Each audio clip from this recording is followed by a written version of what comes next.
Meow. Everybody, I'm Cantonese Cat. Hey everybody, Cantonese Cat here. In honor of everybody talking about rates possibly staying higher for longer, I'm not sure. I mean, everybody's looking at the Fed and they're worried about what the Fed's going to do.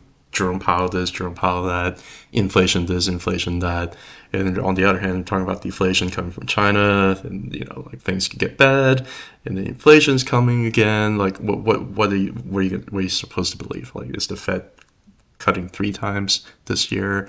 What is cutting rates bad things? I don't. It's just so much noise out there. Anyway, I don't think rates are going to stay up that high. The reason why is because it's been looking weak for close to a year and a half now. If you look at the Ichimoku Cloud analysis, it gives you these two lines over here, and this is the monthly chart of a 2-year yield. You're basically going to have all of these lines that can serve as either support or resistance. The Tenkan line comes together with the Ichimoku Cloud, and this is generally the leading line here that can potentially serve as support on the way up.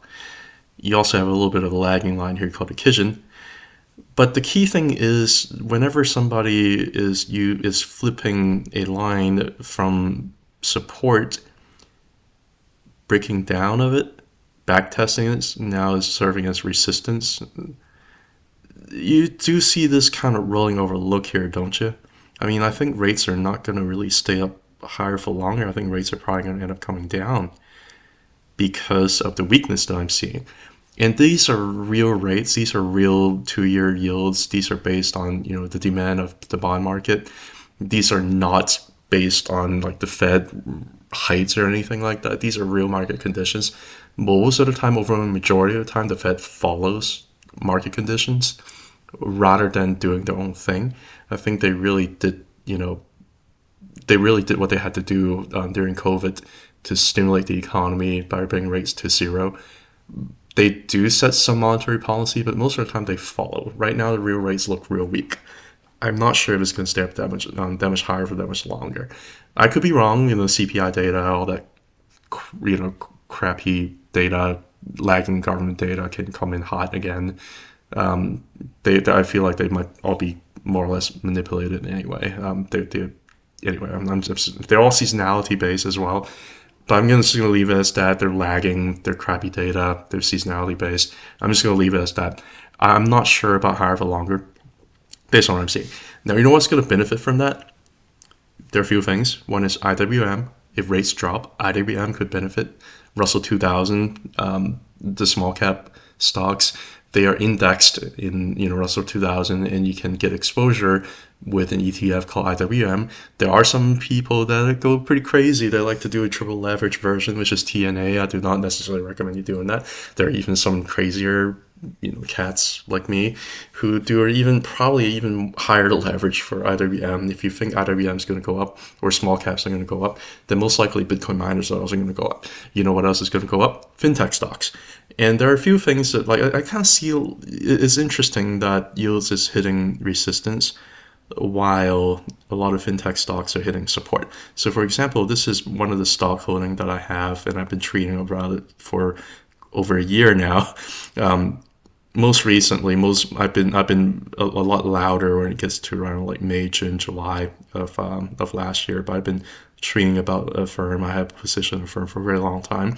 This is the Ichimoku Cloud analysis. The Ichimoku Cloud hasn't formed yet because they really just IPO'd back in January 2021. So it hasn't been around long enough for you to have the Ichimoku Cloud quite just yet. But you do have the Tenkan line here and the Kijin line here. Again, Tenkan is leading, Kijin is lagging. You don't quite have the bullish, Tenkan Kijin cross yet to show that you have a sustained bull trend yet. But this looks like a clear bull flag over here on this monthly chart of a firm. And you can see that another thing that's very, very clear is that this is a very, very nice pull with a bull flag here. The pull as it goes up on very, very high volume, a lot of buying over here, most likely from big money. Right now, a firm has like 80% institutional ownership, by the way. Somebody knows something, right? They've been buying up this for quite some time. And right now you have 1, 2, and 3 candles, monthly candles, on declining volume. The volume has been absolutely pathetic over the last 3 months. And guess what? You also found a support over here. So what happened is it broke above the Tenkan line right around here, tested a support, and then now it's back testing the support again on low volume and found support so far. How many down candles have we had so far? 1, 2, and 3. This is potentially a rising 3 methods where the next month candle could potentially be very, very green. What do I mean by rising 3 methods? It means that bears have tried to negate the previous big green candle over here with 3 consecutive months of selling. The bulls are just saying, oh, I'm going to take a break. I already put in a lot of bullish energy here. Bears, you do your own thing, see what you can do. It is the market, right? You have to weigh the bears and the bulls. So you're going to let the bears come in and play a little bit. Bears came in and played for 3 months. Can't even really break below this big green candle over here. I'm not even talking about the big green candle down here, but this candle over here. Months 1, 2, and 3, I think bears have shown significant weakness over here based on volume. You know what's probably going to happen? You're probably going to end up getting a pretty big green candle that are coming up pretty soon. What happened last time when something like this happened? You see over here, big giant green candle, 1, 2, 3. You can't break below this one. Big green candle here, and it just kept going for months and months and months and months.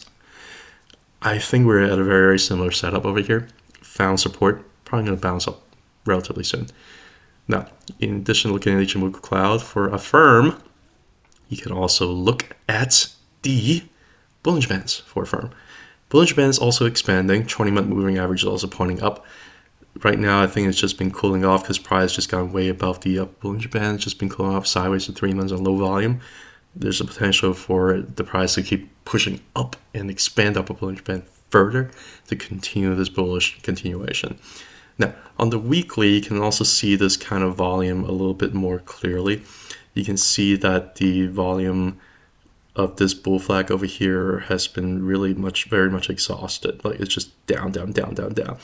There was a pretty bad candle over here on the a couple weeks ago. I made a video of a firm saying that it was bullish setup and the price is probably around like 37, 38. Sure enough, after I made that video, I had a big bad red candle down. You can't do anything about this. You know what I did?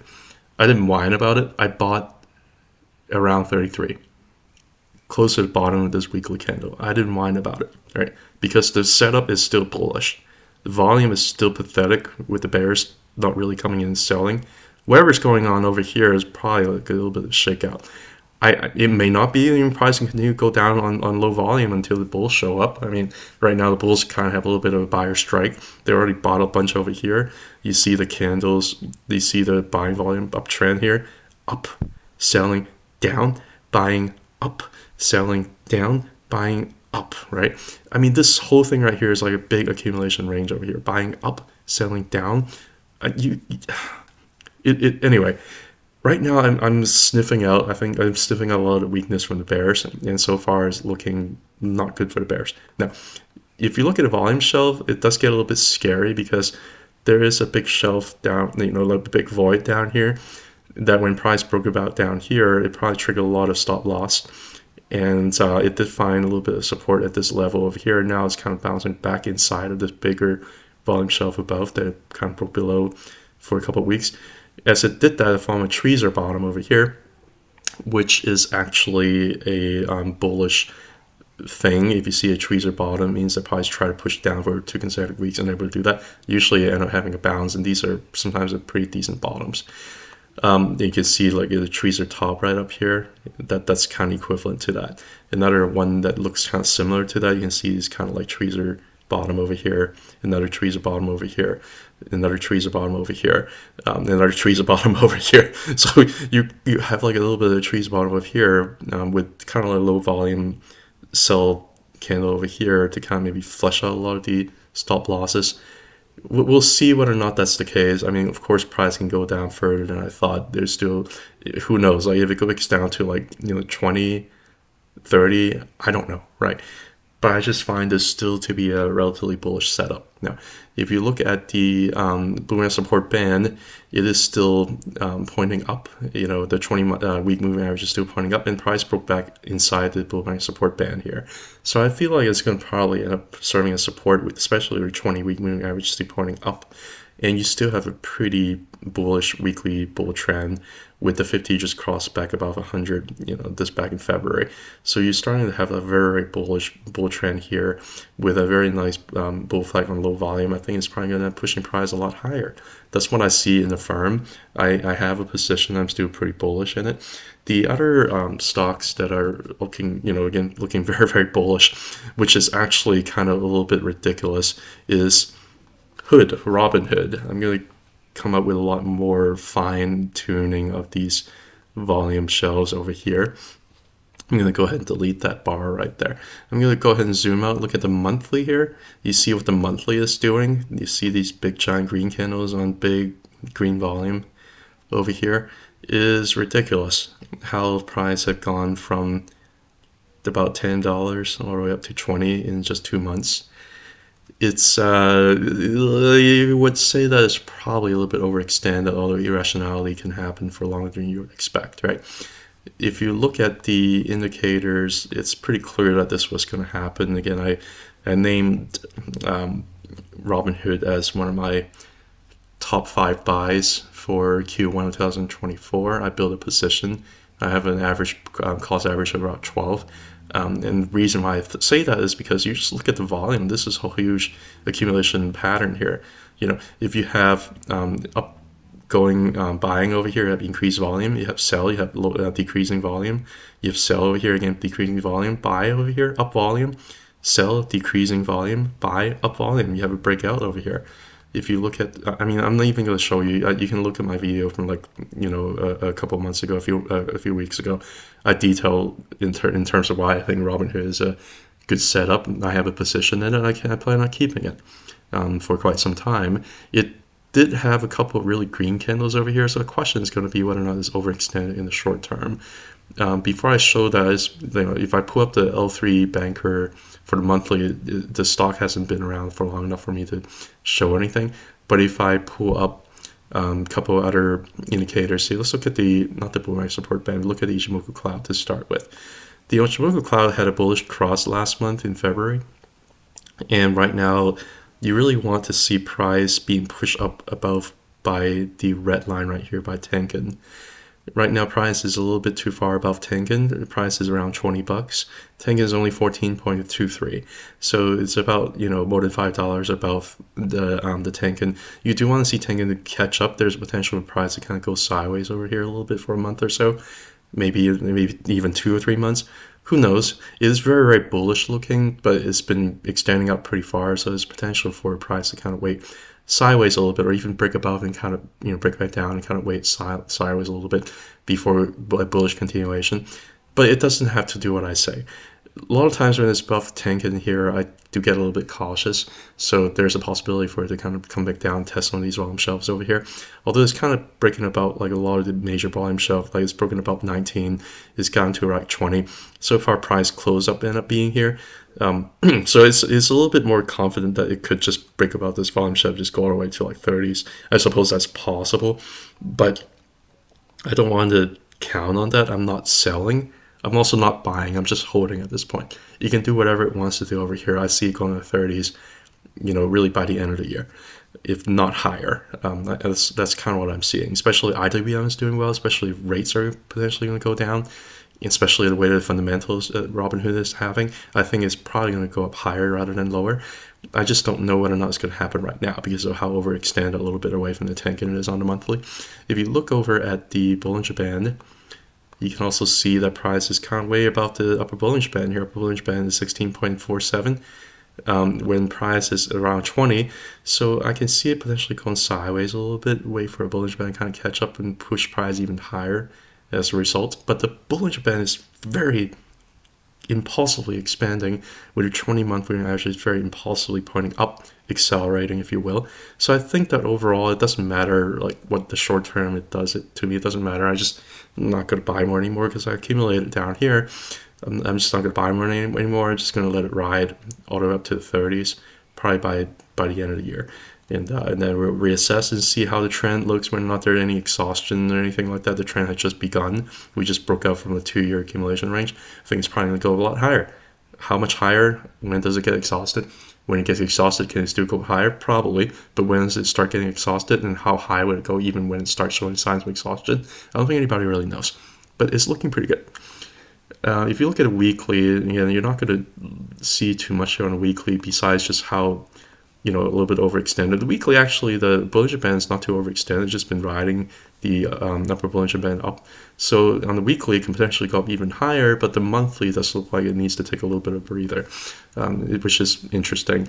But it's not going to tell you too much more. I mean, you already know that the boomerang support band is like way below here, around like 13 and 14.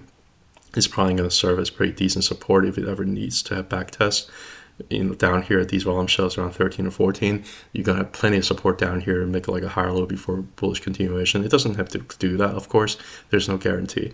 But so far, like if you look at all the weekly moving averages, they're just like stacked on the bull side, and they just started stacking the bull side starting in January of this year. So this is a pretty early bull trend. 20 pointing way up, 50 pointing way up, 100 pointing way up.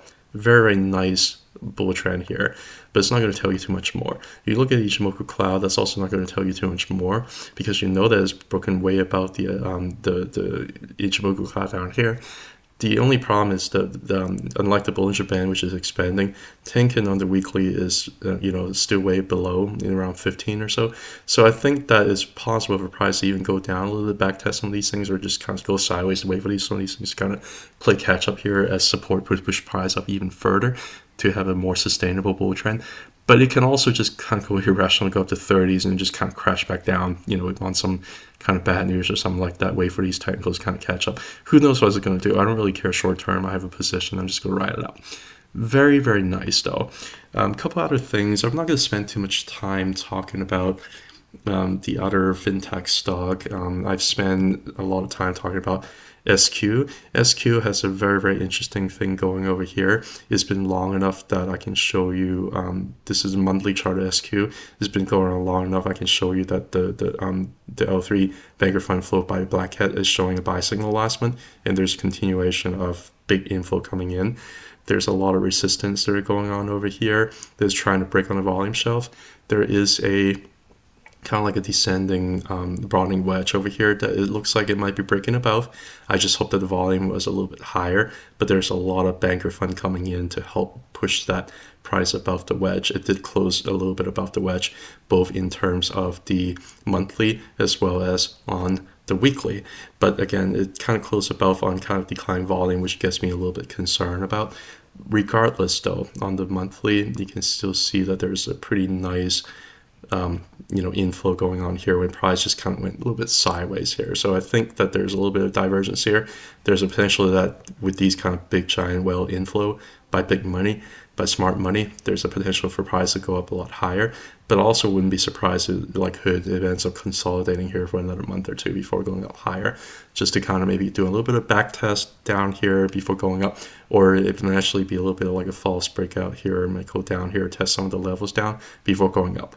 What are some of the potential support levels down underneath right here, right?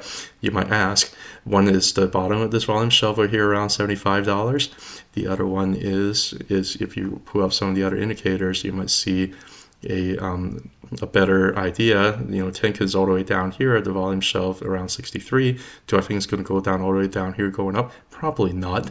But if it needs to, it's got a very, very nice volume shelf here around $69.5.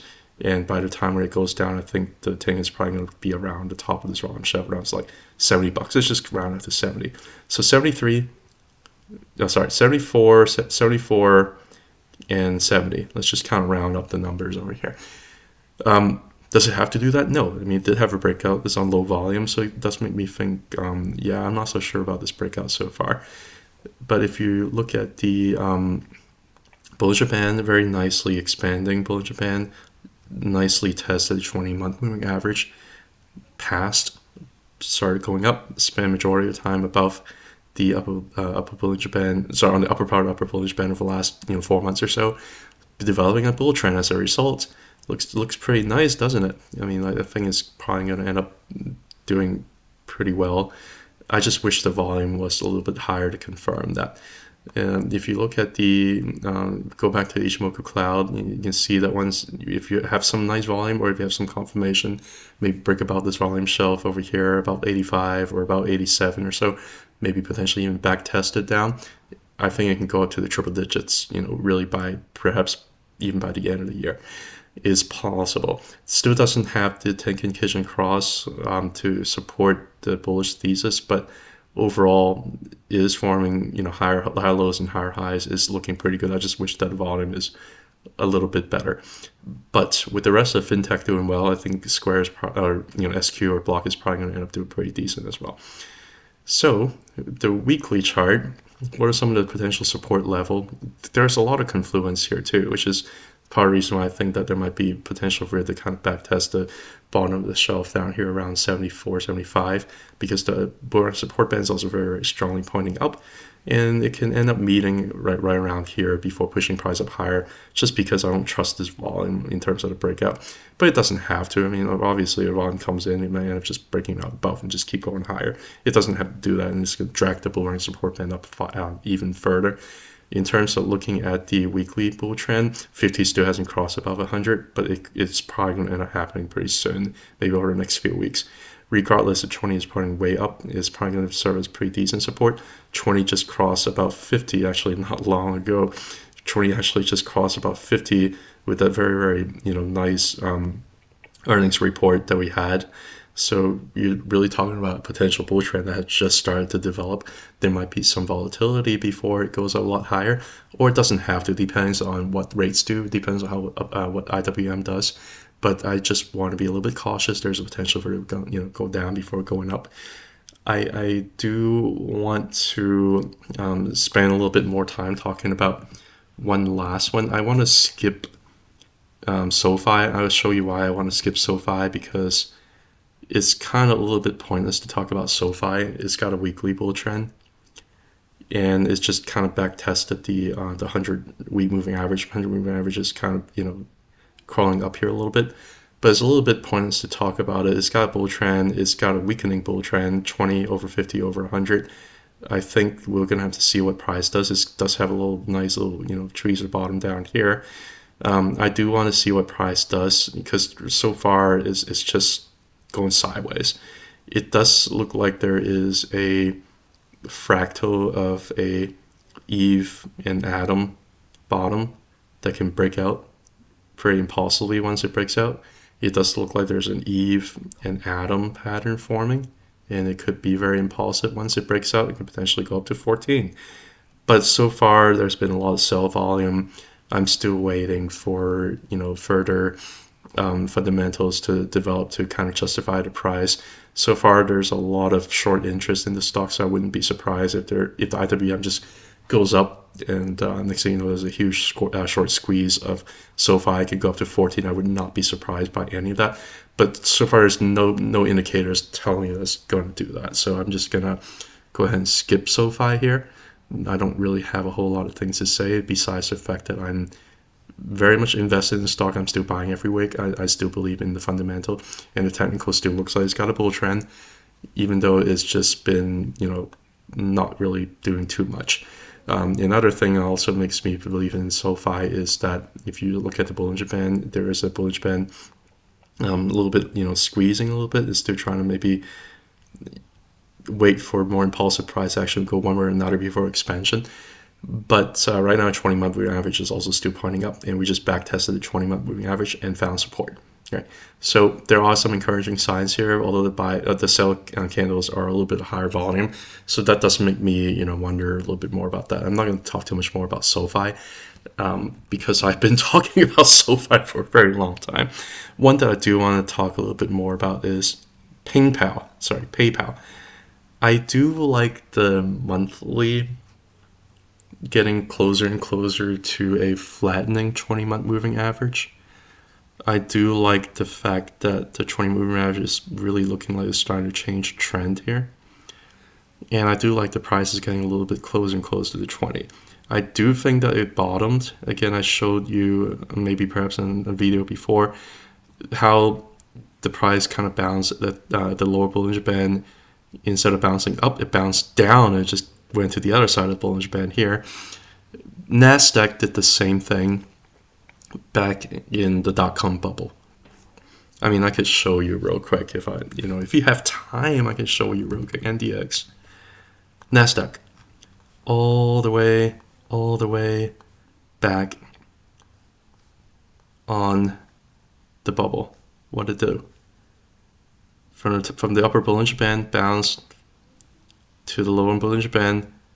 Instead of bouncing up, it bounced down, and probably getting close to hitting the other end of the Bollinger Band here at the lower part, and then slowly go up. So PayPal is kind of doing something very, very similar. So when I saw that, I really thought that PayPal has bottomed, and I have said so. Although just because it bottomed doesn't mean that it's going to go have like a V-shaped recovery. It's going to take time for the technicals to reset. Just because the 20-month moving average is kind of slowly decelerating doesn't mean that it's not necessarily going to make another leg down, right? But because of this Bollinger Band bounce, it does make me more hopeful that that was the bottom. Certainly it seems like that's the case right now, especially the 20-month moving average really starting to flatten. I think it could still get rejected around the 70s, like the low 70s. If the price gets up there, it can still get rejected even right at 70. Make a little small leg down, form a little bit of like a higher low before pushing back above and going up, further. I do think that if it ends up getting to the 70s by like Q3 or early Q4, it could hit triple digits potentially by Q1 or Q2 of 2025. And that would end up developing a very, very nice trend. But this stock is moving very, very, very slowly. If you're chasing momentum, there's no reason for you to chase this. But I think that, this is more based on valuation. This is more based on if you're more, one of those people who like to buy when prices are low. I mean, this would be it, but there's no guarantee. We don't know when it's going to happen. I just gave you my estimate, and it's going to move very, very slowly. You're talking about people looking at Bitcoin went from like 15,000 to like 70,000 in just a year. I think this is a pretty slow stock, and it's probably going to end up hitting a lot of resistance up here still. I'm in it. I have a position I'm going to keep adding because I like to buy really low, sometimes even falling knives. Right now, this is still no guarantee that this is a bottom, but I do think that this most likely is the bottom. I'm still in it. I like PayPal. You don't have to chase the Bitcoin miners all the time. Having a little bit of diversification into value is not necessarily a bad thing, especially if you're handling two cats' finances instead of just one cat. Anyway, I'm done talking about fintechs. Went through a few fintech stocks here real quick. Thank you for listening. Have a good one. Bye.